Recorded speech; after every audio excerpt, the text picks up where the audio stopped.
بسم اللہ الرحمن الرحیم۔ معزز ناظرین کرامی، السلام علیکم۔ ناظرین کرامی، ڈاکٹر اسرار احمد ایک مشہور مفکر قرآن اور مذہبی اسکالر تھے جنہیں اس دنیا سے گئے ہوئے کئی سال گزر چکے ہیں، لیکن جب تک وہ زندہ تھے وہ اس بات سے بخوبی آگاہ تھے کہ حماس اور اسرائیل کے بیچ ایک بہت بڑی جنگ ہوگی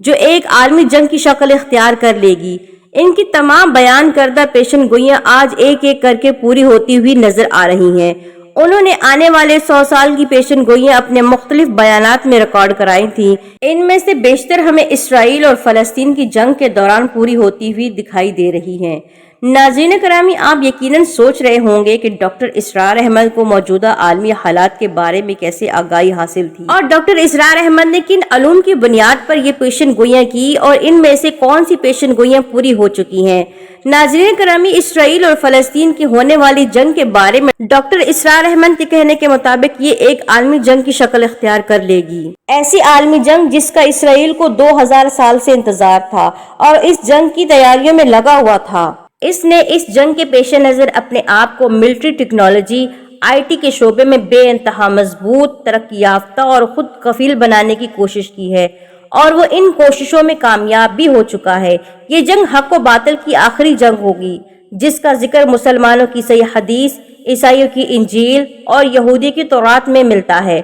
ڈاکٹر اسرار احمد کا کہنا تھا کہ ہرمجدون یا آرمی گیڈنی وہ جنگ ہے جس کے بارے میں نبی صلی اللہ علیہ وآلہ وسلم نے فرمایا ہے کہ یہ جنگ اتنی خون ریزہ ہوگی کہ اگر کسی شخص کے 100 بیٹے بھی ہوں گے تو اس کے 99 بیٹے اس جنگ میں قتل ہو جائیں گے۔ اس جنگ میں ایک طرف مسلمان ہوں گے تو دوسری طرف یہودی اور منافق مسلمان ہوں گے۔ ڈاکٹر اسرار احمد کے بیان کے مطابق ہم نے اپنی آنکھوں سے دیکھ لیا ہے کہ اس جنگ کے ابتدا میں ہی یہ پیشن گوئیاں پوری ہونا شروع ہو گئی ہیں، کیونکہ ڈاکٹر اسرار احمد کا بیان کردہ پیشن گوئیاں ان کی خود ساختہ یا کسی انگلش لٹریچر یا مذہبی اسکالر کی کتابوں سے نہیں بلکہ قرآن اور حدیث سے بیان کردہ ہیں جو قیامت تک کے لیے اٹل ہیں۔ ڈاکٹر اسرار احمد کا کہنا تھا کہ اس جنگ کے پس نظر میں اسرائیل بیت المقدس کو شہید کرنا چاہتا ہے اور آپ کو یہ جان کر انتہائی دکھ اور حیرانگی ہوگی کہ اس جنگ سے پہلے ہی اسرائیل بیت المقدس کو شہید کر کے اس کی جگہ پر ٹیمپل بنانے کی مکمل پلاننگ کر چکا ہے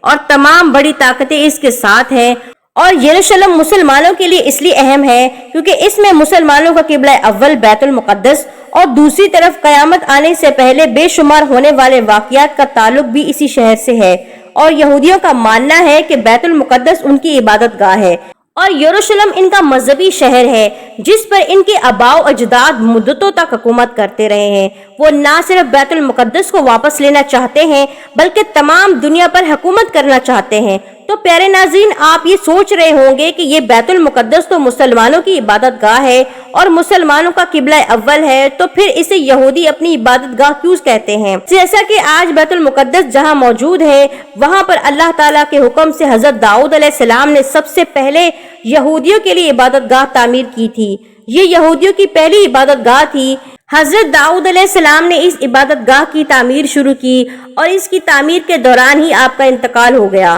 آپ کے انتقال کے بعد آپ کے بیٹے حضرت سلیمان علیہ السلام نے جنات کی مدد سے اس عبادت گاہ کی تعمیر مکمل کی اور ان کے نام کی نسبت سے اس عبادت گاہ کا نام ہیکل سلیمانی رکھ دیا گیا۔ اس عبادت گاہ میں تابوت سکینہ اور مقدس صحیفے رکھے گئے۔ یہودی ایک سرکش اور نافرمان قوم تھی۔ انہوں نے اللہ تعالیٰ کی متعدد بار نافرمانی کی جس کی وجہ سے ان پر عذاب نازل کیا گیا۔ یروشلم شہر پر اللہ تعالیٰ کے حکم سے دوبارہ حملہ کیا گیا جس کے نتیجے میں ہیکل سلیمانی مکمل طور پر ختم ہو گیا اور اس کے ساتھ ساتھ تابوت سکینہ بھی اچانک غائب ہو گیا۔ یہودیوں کو یروشلم سے باہر نکال دیا گیا۔ وہ در بدر ہو گئے اور دنیا کے مختلف علاقوں میں پھیل گئے۔ حضرت عمر فاروق رضی اللہ تعالیٰ عنہ کے دور حکومت میں جب یروشلم کو فتح کیا گیا تو انہوں نے یہاں پر دوبارہ بیت المقدس کی تعمیر کی اور یروشلم مسلم سلطنت کا حصہ بن گیا، جبکہ اس سے پہلے یہاں یہودیوں کی حکومت تھی۔ ڈاکٹر اسرار احمد کے مطابق یہودی 2000 سال سے بیت المقدس کو واپس حاصل کرنا چاہتے ہیں کیونکہ ان کے مذہبی کتابوں کے مطابق ان کا عقیدہ ہے جب وہ بیت المقدس کو واپس حاصل کرنے کے بعد وہاں دوبارہ ہیکل سلیمانی کو تعمیر کرنے میں کامیاب ہو جائیں گے تو ان کا نجات دہندہ یا محسن اس وقت ظاہر ہوگا جو حضرت سلیمان علیہ السلام کی طرح پوری دنیا پر حکومت کرے گا۔ وہ ایک طرف تو ان سرخ بچڑوں کی باحفاظت پرورش کر رہے ہیں جنہیں ہزاروں سالوں کی تلاش کے بعد حاصل کرنے میں کامیاب ہوئے ہیں، تو دوسری طرف وہ جنگ کی تیاریاں کرنے میں مصروف ہیں جس میں نہ صرف سائنس اور ٹیکنالوجی کے میدان میں ان کی جنگ تیاریاں شامل ہیں بلکہ دوسری طرف ان سے مذہبی عقیدے کے مطابق تیاریاں بھی شامل ہیں۔ ڈاکٹر اسرار احمد کے کہنے کے مطابق ان کی جنگی تیاریوں میں درپردہ مسلمانوں کو برباد کرنا اور مسلمان ممالک میں انتشار پیدا کرنا بھی شامل تھا، اور یہ سب کچھ ہم پچھلے کئی سالوں سے بہت اچھی طریقے سے دیکھ چکے ہیں۔ ڈاکٹر اسرار احمد کہتے تھے کہ وہ اس جنگ کی تیاریوں میں اس جنگ کے بارے میں کی جانے والی احادیث نبوی کی پیشن گوئیوں کو درپردہ سامنے ضرور رکھیں گے۔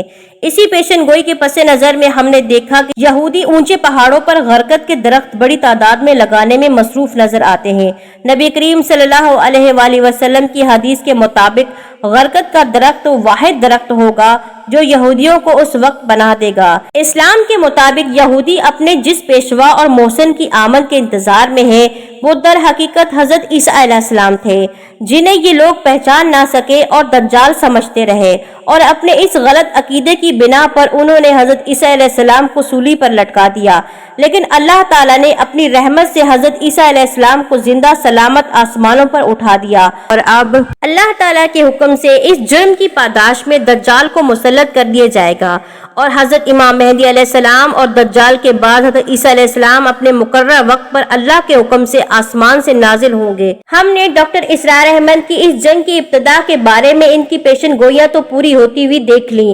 اور اب ہم بات کریں گے ڈاکٹر اسرار احمد کی دوسری پیشن گوئی کے بارے میں جو بیت المقدس کو شہید کرنے اور اس کی جگہ تھرڈ ٹیمپل کو قائم کرنے کے بارے میں تھی۔ ہم نے ماضی میں دیکھا ہے کہ انہوں نے تابوت سکینہ اور اپنی جادوئی کتابوں کی تلاش کے لیے بیت المقدس کی تمام بنیادیں کھدوا ڈالی تھی۔ اب بھی وہ اپنے مقصد کے لیے بیت المقدس کو کسی بھی طریقے سے شہید کر سکتے ہیں، اب چاہے وہ کسی میزائل کے ذریعے ہو یا کسی جنگ کی ابتدا کرتے ہوئے کسی میزائل کے بیت المقدس پر گر جانے کی وجہ سے ہو، یہ تو آنے والا وقت ہی بتائے گا۔ ہم نے اس کی ایک مثال ایران میں آنے والے خود ساختہ زلزلے کی شکل میں دیکھ لی ہے، اور اگر یہودی بیت المقدس کو کسی بھی میزائل کے ذریعے سے نعوذ باللہ ختم کرنا چاہتے ہیں تو ایک جنگی صورتحال میں ان کے لیے یہ مشکل قدم نہیں ہے۔ ڈاکٹر اسرار احمد نے حدیث نبوی کی روح سے 3 پیشن گوئیاں یہ کی تھی کہ اس جنگ میں اسرائیل کے تمام اتحادی اس کے ساتھ ہوں گے اور منافق مسلمان بھی درپردہ اسرائیل کا ساتھ دیں گے۔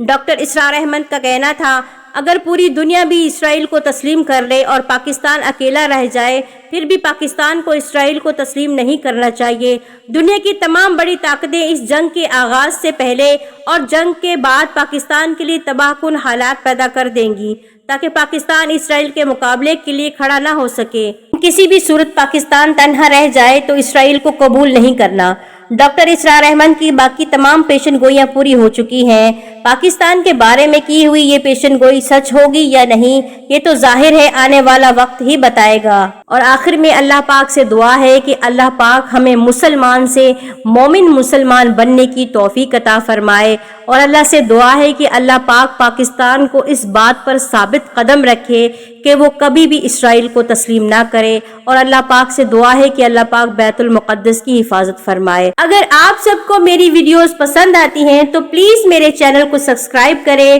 میری ویڈیوز کو لائک کریں اور کمنٹ میں اپنی رائے کا اظہار ضرور کریں، اور نیکی سمجھ کے اس ویڈیو کو دوسروں کے ساتھ شیئر کریں تاکہ ہر مسلمان کے علم میں یہ باتیں ہوں۔